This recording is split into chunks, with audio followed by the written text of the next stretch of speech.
Akkam jirtu barattoota? Nagaa keessanii jechaa kun dhaabbata barnootaa herreegaaf saayinsii uumamaati irratti xiyyeeffatee isinii darbuudha. Guyyaa har'aa barnoota saayinsii waliigalaa kutaa torbaffaa waliin ilaallaa.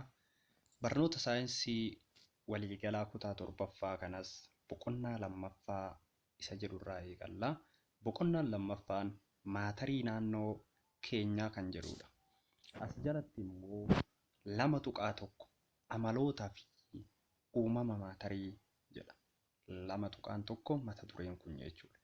As jalatti immoo qabxiilee garaagaraa 5tu jira. Isaanis tokkoffaan hiikaa fi amaloota maatarii. Inni lammaffaan immoo amaloota suudowwan maatarii. Sadaffaan immoo tiyoorii suudoo maatarii. Afraffaan immoo suudoowwan jajjaboo dhangala'oo fi gaasota.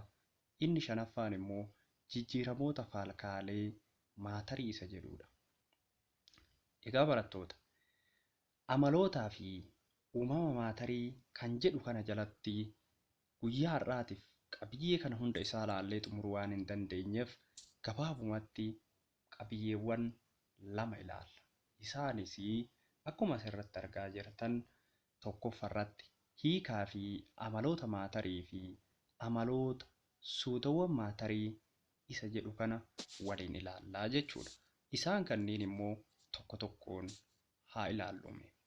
Jalqaba irratti xumura qabiyyee kanaa irratti wanti isin gochuu qabdan yookiin xumura qabiyyee kana irratti maalummaa maatarii addaan ni baafatta.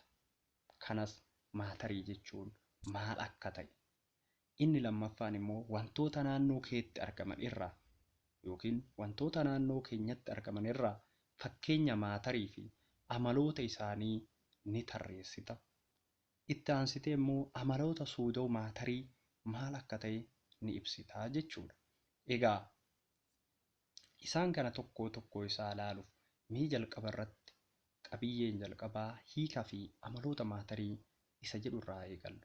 Akkuma asirratti argaa jirtan kana jalqaba irratti maatarii jechuun maali? Maalummaa maatarii? Maatarii kan jennuun wanta hangaa fi qabee qabudha. Wantoonni naannoo keenyatti argaman kan hangaa fi qabee qaban kamiyyuu maatarii jedhama. Itti aansee immoo fakkeenya maatarii. Wantoota naannoo keenyatti argaman irraa fakkeenya maatarii fudhachuu yoo barbaanne yookiin yoo fudhanne tokko qilleensa, dhagaa, bishaan, aannan, daraaraa fi kan kana fakkaatan yoo jenne isaan kunneen fakkeenya maatariiti. Isaan kun warroota hangaa fi qabee qabanidha jechuudha.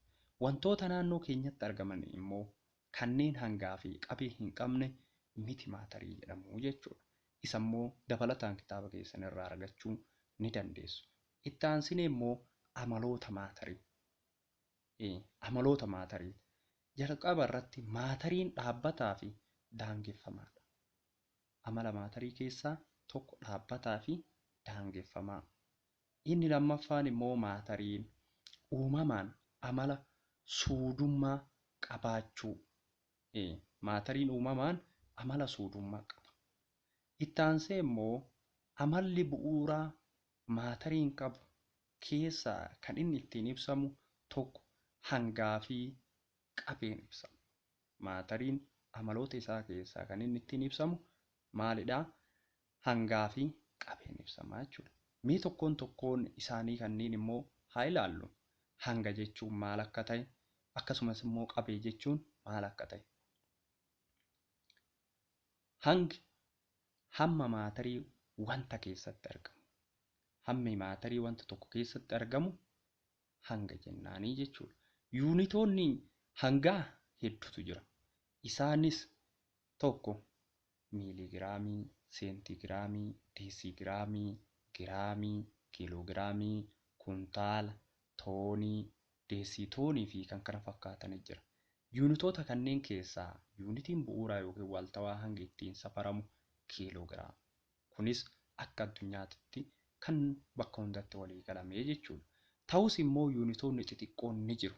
Yuunitoota xixiqqoo kan jennuun immoo tokko kan akka miiligiraamii, deesigiraamii, giraamii fi seentiigiraamii fa'a.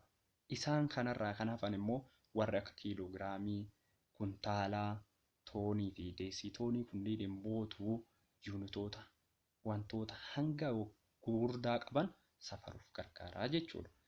As keessatti inni biraa immoo wanti hanga guddaa qabu maatarii baay'ee qaba yookiin maatarii hedduu qabaa jechuudha. Faallaa isaatiin immoo wanti hanga xiqqaa qabu immoo maatarii xiqqaa yookiin immoo muraasa qabaa jechuudha.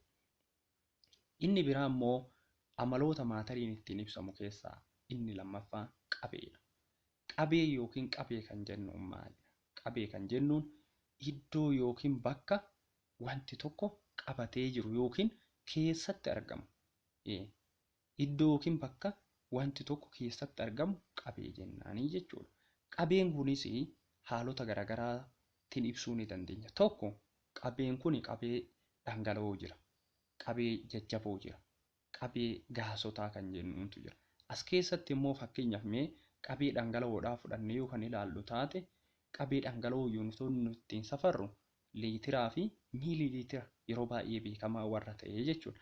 Kana keessaa qabee dhangala'oo safaruudhaaf yuunitiin waaltayina qabu yookiin beekamaa ta'e liitira. Ta'us immoo yeroo tokko tokko yookiin immoo yeroo baay'ee kan miiliiliitiraan safaramanis ni jiru jechuudha. As keessatti liitirri qabee dhangala'oo qabee gurguddaa keessa jiru safaruuf yoo gargaaru, miiliiliitirri immoo dhangala'oo qabee xiqqaa keessa jiru safaruuf gargaaraa jedha. Hubadhu isa jedhu kana immoo yoo ilaallu maatariin kamiyyuu suudoowwan baay'ee xixiqqoo maatariin maan kun kamiyyuu yookiin maatariin hundinuu suudoowwan baay'ee xixiqqoo ijaan hin mul'anne irraa tolfaman. As keessatti maalidhaa? Wantoonni ijaan hin mul'anne xixiqqoon kun yoo walitti dhufaniitiin jedhan maatarii uumu. Kanaafuu wantoonni xixiqqoon ijaan hin mul'anne kan maatariin irraa tolfamu kun suudoowwan jedhamu jechuudha isaan kunneenii jechuudha. Inni itti ilaalu immoo amaloota maatarii fi maalummaa isaa jalatti 2.1.1 amaloota suudoowwan maatariiti. Amaloota suudoowwan maatarii kana keessaa inni jalqaba irratti mee suudoo jechuun maali? Suudoo kan jennuun ruqoon maatarii inni xiqqaan suudoo jedhama. Yookiin immoo qaama maatarii keessaa inni xiqqaa yookiin citni xiqqaan suudoo jedhama jechuudha. Inni biraa wantoonni ijaan argamanii fi harkaan qaqqaban hundinuu maatarii irraa tolfaman. Wantoonni naannoo keenyatti argaman kan nuti ijaan arginu akkasumas immoo harkaan qaqqabannu hundi isaaniitu maatarii irraa tolfamee jechuudha. As keessatti suudoo kan jennuun ruqoo yookiin qaama xiqqaa yookiin cita xiqqaa maatariiti. Wantoonni ijaan arginuu fi harkaan qaqqabanneetiin hin jennu kan naannoo keenyatti argaman maatarii irraa tolfamee jechuudha. Fakkeenyaaf mee suudoo yookiin immootu maatarii kan jennuun kun yookiin suudoo kan jennuun citni maatarii kun fakkeenya isaa yoo fudhanne rifeensa nama tokkoo waliin walqixa gochuuf suudoowwan naannoo 100,000 sarara tokko irra kaa'uu qabna. Maalidhaa? As keessatti rifeensa nama tokkoo wajjin walqixa gochuuf suudoo jechuu amma laala asirratti suudoo naannoo 100,000 yookiin cita wantoota xixiqqoo cita maatarii 100,000 finnee tarree galchinee sarara tokkorra yoo keenne isaan baay'inaan suudoowwan xixiqqoon 100,000 tarree galchinee yoo keenne eenyu wajjin walqixa ta'uu? Rifeensa nama tokkoo wajjin. Rifeensi hanga inni xinnaatu tilmaamuun ni danda'ama asirratti. Isa wajjin walqixa ta'a jechuudha. Kun amma maal argisiisaa asirratti? Suudoon maatarii gar malee xiqqaa ta'uu argisiisaa jechuudha. Kan inni argisiisu jechuudha. Egaa barattoota qabiyyeen keenya guyyaa irraa waliin ilaalle waa'ee maalummaa fi amaloota maatarii akkasumas immoo suudoowwan amaloota suudoowwan maatarii isa jedhu ta'a jechuudha. Itti aansinee immoo qabiyyee itti aanu keessatti kan nuti waliin ilaallu tiyoorii suudoo maatarii, suudoowwan jajjaboo dhangala'oof gaasotaa fi jijjiiramoota faalkaalee maatarii isa jedhu waliin ilaallaa jechuudha.